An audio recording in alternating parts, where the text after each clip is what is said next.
Um, I haven't been live on. I'm live on TikTok. I haven't been live on YouTube in a while, but I don't have any notes today. Today we're going to be discussing just getting paid to exist, creator economy, digital products, affiliate marketing, all of that good stuff today, and really just comparing it to what this modern version of I wonder if I slide by them. No, what this modern version of creation is, right? And I've said so many times before that we're in the digital era of what used to be like the hunters and gatherers trading when trading berries for beans or whatever would happen, right? Like we used to be in this era. There wasn't a financial currency involved to it where there is now, which I'll get into, but we used to live in a time where you absolutely just traded services. You had your skills and you took your skills and you gave them to somebody else who they had their skills, and you kind of bartered or traded or whatever it is.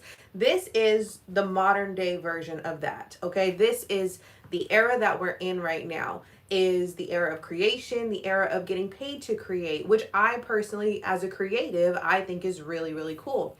Let me see. Let me pull something up real quick. I don't have notes, but I do have something to share. But I just want to have it ready. So, one second. Where am I at? Over here. And over here. Okay, perfect. So, what does all of this mean?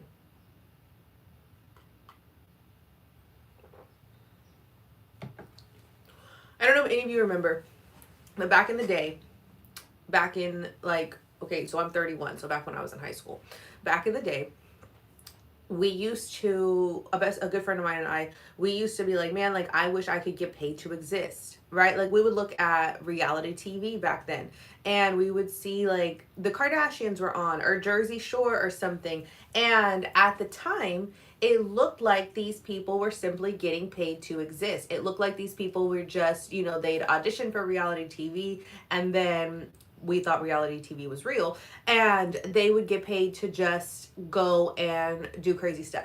They would get paid to just go and what looked like being themselves. And I remember back then in high school thinking like that would be so cool, like to just get paid to exist, right? I didn't know the internet was a thing by then, right? The internet was a thing, and YouTube was really big. YouTube is still big, but YouTube was really big. There was no TikTok. Instagram was fresh. Instagram was very fresh at this time. And, people, to my knowledge, were not yet making money on Instagram. However, they were making money on YouTube. But I personally never put the two together. I never put together how, like, this would be an opportunity to get paid to exist, right? I never put that together. I liked the idea of blogging or vlogging and doing all the things, but never put it together like that this was an opportunity, that we were coming into an era, an opportunity of being able to get paid to exist. And so this was back in high school. Like I said, Instagram was fresh, YouTube was kind of popping, there were some YouTube creators coming up and things like that. Facebook was like Farmville at the time. You would just do pokes and grow your metaverse land, and all of the things. So fast forward to now, about 15 years later, right? Like I said, I'm 31. This was big when I was in high school. Fast forward to now, and we are now in a time and space and era where you can create something and sell it and make money that way, which is what would be almost that's as close as you're going to get to getting paid to exist, right? With using your own creativity. So you can create something, you can sell it, and then like you're getting paid to exist. There is, or we are in, I was talking with a mentor of mine, what is called like the creator economy. And so what does that mean? This means that when you create something, you put it out there, other people buy it, and this is now how we make money. Versus 9 to 5s are still prevalent, but 9 to 5s are not what they used to be. 9 to 5s are when we were in more of like a labor workforce and things like that. The 9 to 5 was very much almost, it was a lot more guaranteed for one. It covered expenses, it covered bills, it, you know, you could raise a family working a 9 to 5 job. There was a lot more incentive to be able to go to work and make money that way, right? There was a lot more incentive to be like, hey, I'm going to go get a job and I am going to make my money that way, and I'm going to have me, you know, some children, and I'm going to support my family that way, and yada yada, right? There was more incentive back then to do that. Now with this different era where it's more a creative era, and now we have TikTok, which we didn't have like, you know, 15 years ago. Now we have TikTok. Now Instagram allows you to make money. Facebook monetizes, YouTube monetizes, all of these things. Well, now we're moving past that and into an era where your existing is what gets you paid. And so we had a taste of that back in like the early 2010s, which is, like I said, around my high school years, which is the early 2010s, when we would see reality TV. We would see what was popular at the time. MTV 16 and Pregnant was huge. MTV was all about, like, you know, 16 and Pregnant, and that was like I mean, you had to try out, but that was still like a form of getting paid to exist, you know, and you got paid to exist that way. And then you had different reality TV, the Bad Girls Club. I remember my friend was big on that one, right? That was like what appeared to be getting paid to exist, right? Different things like that. And so back then, just 15 years ago, it was like if you wanted to get paid to exist, you had to go kind of try out for it. And then there were rules and stuff that you had to follow, right? It wasn't truly getting paid to exist. And so what we're at today is, like I said, you create a product one time and you can sell it over and over again. And now your skills, your experiences, your expertise, things like that, this is allowing you to get paid to exist. But the difference now is you have to use your brain. You have to use your brain to get paid to exist. You have to be creative in the creator economy, right? You have to be more creative. You have to, you know, be willing to take what you know, package it, and then sell it to the next person. Be willing to take what you know and teach it, get a framework together to give to the next person. I don't like where that's at on my head. Oh my gosh. Okay. To be able to sell it to the next person, for, you know, to be a creative for the creator economy.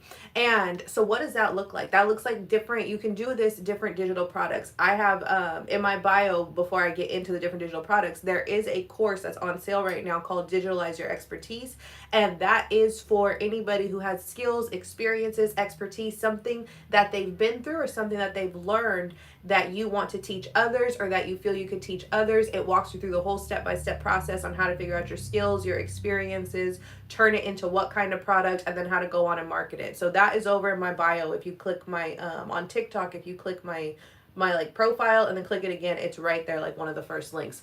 So anyways, let's get into it. What is it? Hold on, my phone is about to fall. 1 second. Oh my goodness. Okay, stay in there, little guy. Okay, so now I don't like where that is. Getting paid to exist. Digital products. So what are the different ways that you can get paid to exist through digital products? And so, like I said, you take your skills, your experiences, your expertise, and you package them. How can you package these? I'll give you some examples right now. Ebooks and guides are one way to do it. These are very low, like they're easy to make. They're what's the word I'm looking for? They're low, not investment, no, low risk. That's what I'm trying to say. They're low risk to make. Okay, what you do is you can go into Canva, you can find a template, and you write out your process on how you either learned a skill, overcame an experience, and think about what you wanted to, when you were getting started, think about what you wanted to know back then, right? That is really what makes a good product. What did I wish I had when I was getting started? So ebooks and guides, you can sell these for like $7 to $27. Really, the difference is an ebook is a lot more in depth than a guide. So a guide would be more on like the $7 to $14 side, and then an ebook would be more on the I lost my light. An ebook would be more on like the 27 or so price. 1 second, let me get this light back on. I have it plugged into my computer because I'm borrowing my other one. There we go. Okay.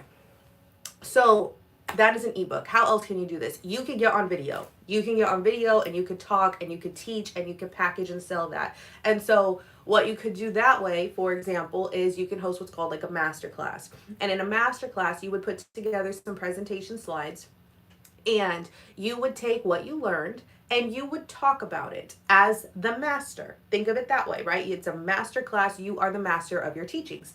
And so you would talk about what you learned over a video presentation. And you can do this live. You can come and invite people to join you on at a certain link at a certain or on a certain link at a certain time. And the benefit of that is you get live feedback right away. You get audience engagement. You get to talk to people. You get to see where people are at, right? It helps. One thing I love about live masterclasses is it helps you when it comes time to create the next step or the next product.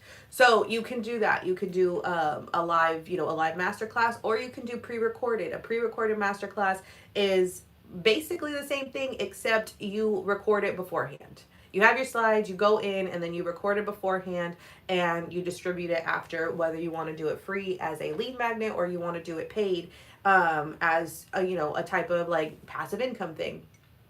So that, so we talked ebooks, we talked master classes are two ways that you can teach what you know and get paid to exist. The other thing that you can do is I love these, sell templates.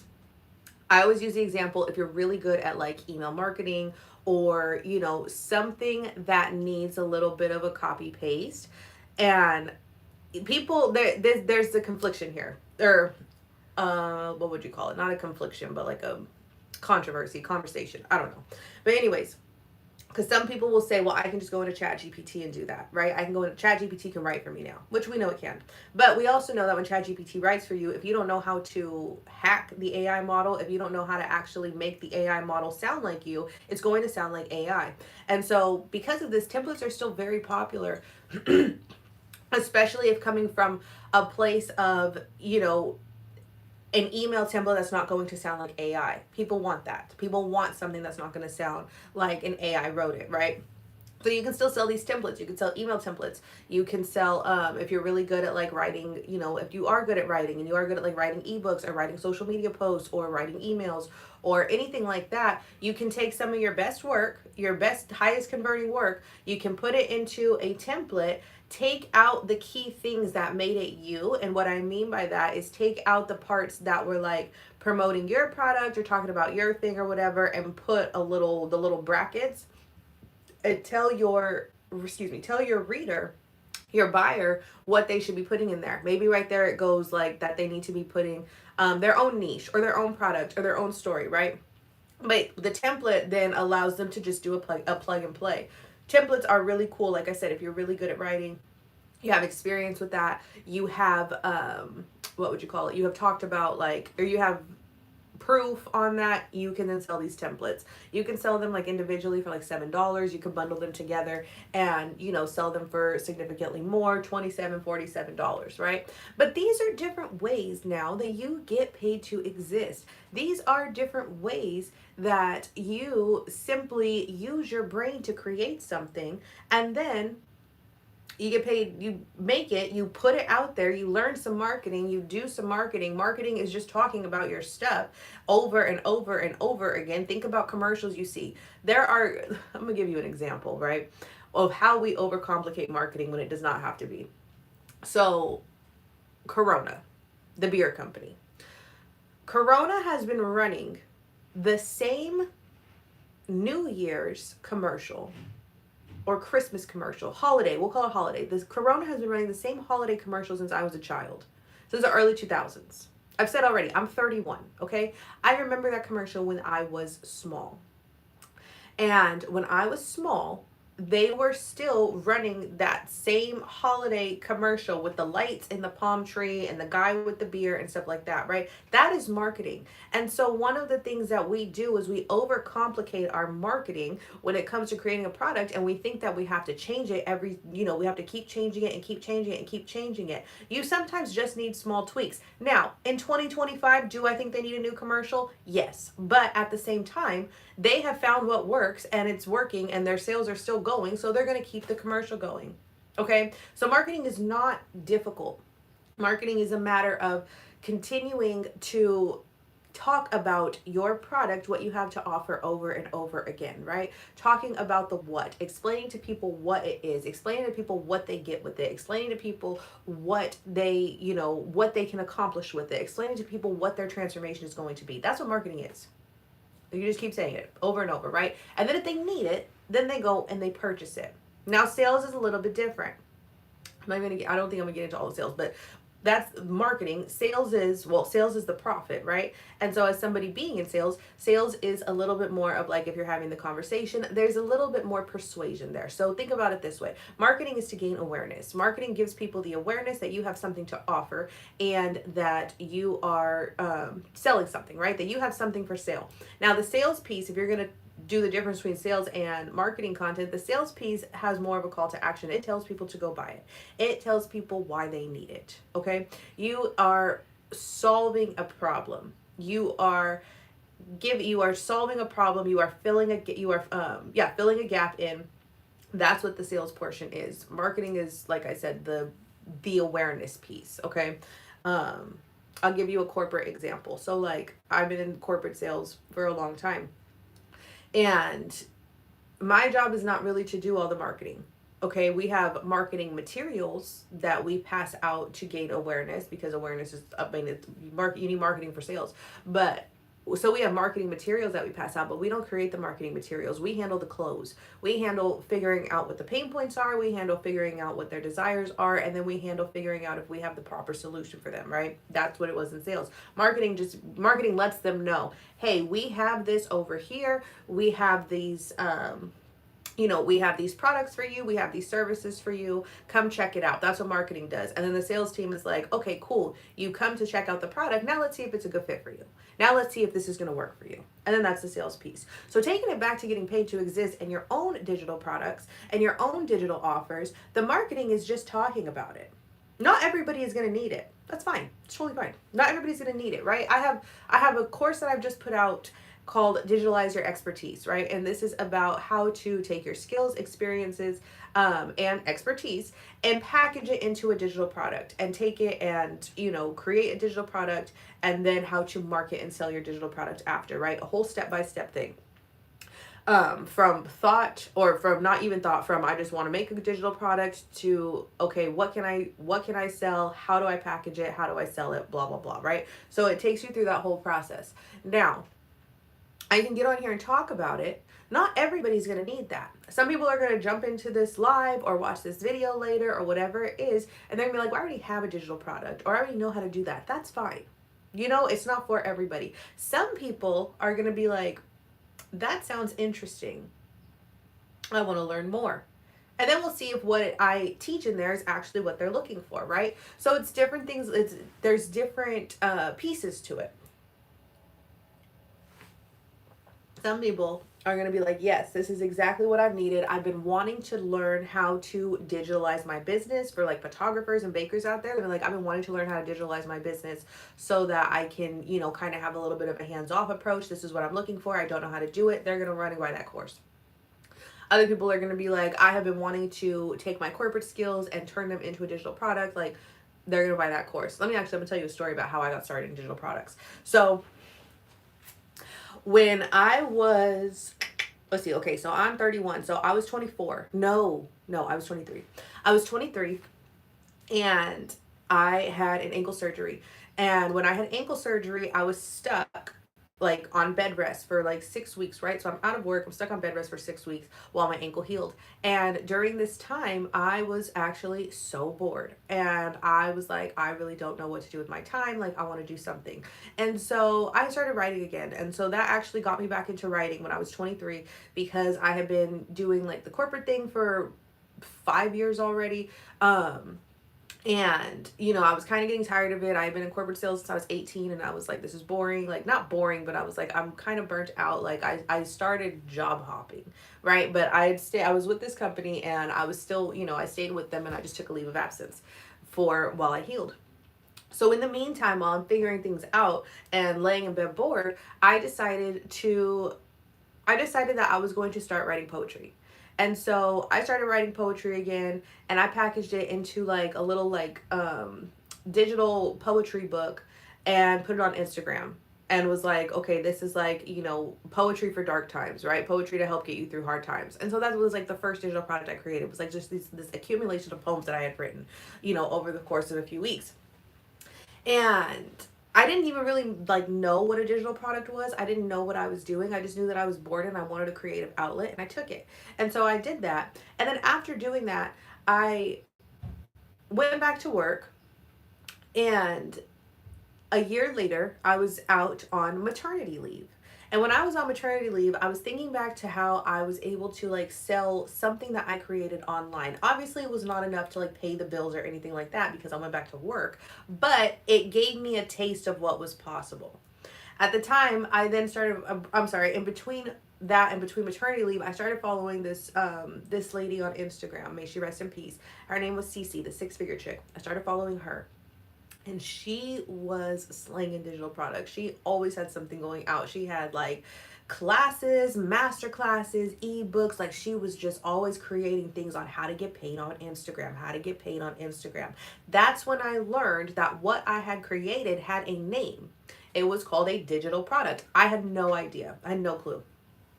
So, anyways, so after that, then it came to be where then it came to my maternity leave. And so I'm on my maternity leave, and as I'm on my maternity leave, I then went to back to creating like digital products, right? And I was thinking about it this way. And when I was thinking about digital products, I was thinking about it from the eyes of what do I know well that I could teach somebody.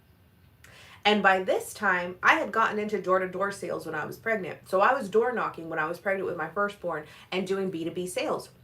And so I was like, okay, I have corporate sales experience and now I have B2B sales experience, and I've learned like, Miller Hyman technique and all of that. And so I was like, I'm going to write an ebook that teaches people just how to do like a sales process, how to, go find prospects, how to run a discovery call. This is back when like sales calls, I was doing sales calls. I was like, how to run a discovery meeting, and then how like close, and then how to handle objections, right? Because at this point I'm like top in my department. So that's what I wrote. That's what I wrote. And I put it out, and I sold some copies of it to service based entrepreneurs. And these were service based entrepreneurs who like had no sales background, but they wanted to, sell services, coaches, consultants, things like that, right? But they didn't have a sales background. So I sold it to them. And they got sales. They did. It worked. And so then again, I still did not sell enough to leave my job, but it started to get ideas rolling in my head. I was like, okay, I can create things out of thin air and put them on the internet and sell them, right? And so that's when I started to kind of get into like more of the digital product space. So then I took that same thing because I had a background at one point in fitness sales where I would handle selling for the personal training packages. And so I was certified as a personal trainer, and then I would do like the first workout with new gym members, and then I would try to upsell them into a personal training package and get them a trainer. So I took the sales ebook and I copied it over and I tweaked it to where it was specifically for fitness coaches who were going to launch a fitness business. And so I had this ebook that was, how to gain clients as in your fitness business. And then that sold, and that did better than just the regular sales ebook. And so once that did better, then I launched my first ever course, and that was called Fitness Business Bootcamp. And it was 6 weeks. It was a live course. And I remember I had one person who enrolled, but I was so grateful for that one person. So he ended up getting like this one-on-one coaching package from me for 6 weeks. And so we did Fitness Business Bootcamp. And I had these slides and I had these presentations week by week because I wanted to do it live first. And then I was going to, package it and sell it as its own after, right? So I did that. And he had a great time. We got him some clients. We did Fitness Business Bootcamp, and then I fell off a little bit. I'm not gonna lie, I did. I fell off for a little bit. I went back to work. I then went into launching like a coaching business, and I kind of stepped away from digital products. And then I was ready to go back to digital products when I realized that I wanted like an ecosystem in my business. So after the coaching business, then I came back to digital products. And when I came back to digital products, the next digital, I was doing email marketing. So the next digital product that I created was an email marketing course. And it was how to, it was called, what was it called? It was called I started getting the spiritual niche also. So this is when I started mixing spirituality with business. This was back in 2021. And I had this like soul-led storytelling for $1 million emails. That was the name of the course because I had my emails had helped with the six-figure launch for another brand. And so I turned it into a course. I grabbed all my best stuff. I put the templates in there. I put the how-tos in there, overviews, all of that, right, was in this email marketing course. At this time, I had had some email marketing clients. I had helped them with their emails go from like 10% open rates all the way up to like 65% open rates. They were getting sales, they were getting replies, all the things. And so I was like, okay, I'm gonna take this knowledge now that I know that it's like that I'm knowledgeable in this, and I'm gonna package it into a course. So that was the next course that I sold. That was the first. Now let me pause, because when I created this course, this was the first time I ever experienced what it was like to have passive income. Okay. And I'll never forget this. I created an email marketing course. I talked about it for a couple days, and I was running a promo like I am now with my Digitalize Your Expertise course. So I'm running a promo of $100 because I was gonna sell this thing for like $200. And I'm running a promo of like $100. And so I put it out, and I was only on Facebook at the time. So I talked about it on Facebook and I put it out there. And after I put it out there, I had a wedding to go to with my now husband, who was in my fiance. And so we went to the wedding, had a great time, partied, all the, did the party thing, did like, I was just off my phone. Okay. I was offline, off my phone. It was like 2005 again. So anyway, so we had a great time at our friend's wedding. And we get back to the hotel, and I checked my phone, and I saw that 2 sales had come in. And so that was the first time I had ever made what I considered to be passive income, because I was not actively working on it. I had marketed and did my call to action earlier. I went on about my business. Law of detachment came in. I was so detached from what the outcome was. I knew that I did the work that I needed to do that day, and I left. And so once that happened, then $200 came in while I'm dancing at a wedding. And that was the first time that I was like, okay, not only can you create something and get paid for it, but you can also create something and get paid for it while you're not actively talking about it, while you're not actively promoting it. And I thought that was cool. I thought that was so cool, and I was ready to like run with this. So after that, I created another product. The product that I created after that was this was later. I went back to work. This was later. I then created a product that was, give me a second, what was it called? It was called Mindfulness for Moms. So at the time I was postpartum. I had a 3-year-old and a newborn, a fresh 3-year-old. He turned, they're 2 years apart for 1 month. So they're just 1 month shy of 3 years apart. So I had a fresh newborn. And I took that postpartum experience and I turned that into an ebook. I turned that into a Mindfulness for Moms ebook, because I was having like a hard time. And so I had that ebook. And then, no, I'm sorry, I created that a little bit later. But still, it was when I was postpartum still. I was postpartum. Listen, I got 202. So I had a 3-year-old, a baby, and then I was pregnant with my daughter. And so that was when I created that, because I was about to have three children under 4. And so when that happened, oops, my light again. So I took that experience, the mindfulness experience, and I turned that into an ebook to help other moms who were also going on that same thing. And then from there, like, I've created different things. I got into more of like the digital product space because I realized I created a lot of digital products. So I started to teach other people how to create digital products. And then I really dove into like the spiritual life coaching piece of my business. And so then I started to create things that were around, identity and intuition and stuff like that. I created my Intuitive Writing Mastery, which is about like how to do intuitive writing for guidance and stuff like that. So my point is that there are no limits. There's no limitation to what you can create and teach to get paid to exist. This is the type of economy that we're in right now, is where you can absolutely create a digital product and sell it and get paid. And it's the closer you're going to be to getting paid to existing and get paid for it. There was somebody who used to use Podia when I first used Podia, and this person made $250,000 teaching people how to get started in sourdough bread. There's no shortage. There's no shortage of anything here. People, like I said, this is the modern version of back in the day when you would, you know, trade your goods and your services, and you'd go and get the berries and trade it for the beans, and somebody knew how to sew and somebody else knew how to like create fishing, like, you know, old school fishing poles to catch fish to eat and stuff like that, right? It used to be very community based, and people would bring their skills together and they would trade them that way, like way back when.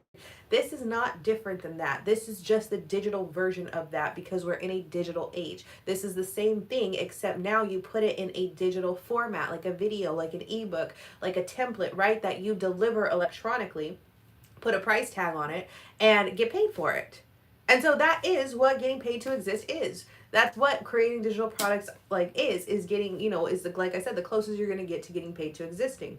So for those of you who stayed tuned in, for those of you who are watching the replay later, like I said, I do have, before I go, I do have my Digitalize Your Expertise. This is a 7-module course that's very bite-sized. I kept it very bite-sized to learn how to take your skills, experiences, or expertise and put them into your own digital product that you can create and then know how to market and sell. That is at the link over in my bio. It is called Digitalize Your Expertise. As of right now, at the time of this recording, there is a promo running until Friday, so you've got 48 hours. If you caught it after, I'm sorry, there's no more promo. If you caught the replay, way later. But yeah, that is over at the link in my bio. If you're on TikTok, you would just click my little profile photo right there, click it again, and then you will find the Digitalize Your Expertise course, so you can take your skills and experiences and turn them into a digital product to sell. If you are on YouTube, I will try to put it in the description. If it's not in the description, then just click on the link in my bio and it is right over there. But welcome to the creator economy. Shift your identity. Shift the identity into, I am somebody who gets paid to create. I am somebody who essentially gets paid to exist, right? I want you to start thinking about it like that and thinking about it in that mindset. And then start creating, learn some marketing, learn some sales, and go make some money. Even if it's just extra money, the holidays are coming up, like create something that you can sell. Create something that you are confident to get on and talk about over and over again and tell people about it and sell it. There's also inside of that, inside the marketing, for those of you who are not like big on video, I got a little Pinterest in there for you. For those of you who are like, I don't want to do this thing on social media, I put some Pinterest tips in there as well, so that you can sell your product through Pinterest. So it's pretty cool. But yeah, click the link, go grab Digitalize Your Expertise, and just start thinking like a creator. Just start thinking like a creative who can get paid to exist, who gets paid to create, who gets paid to, you know, do these things. And think about what I just said earlier about the passive income that came through at a wedding, because that could absolutely be you too. So until tomorrow. What's today? Wednesday? Yeah, until tomorrow. All right. Bye. Oops.